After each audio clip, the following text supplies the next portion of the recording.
Welcome back to another technical deep dive here in the debug zone.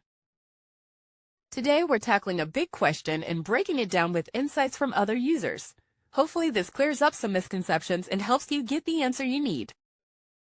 So buckle up, stay a little curious, and let's jump right in.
And that's a wrap.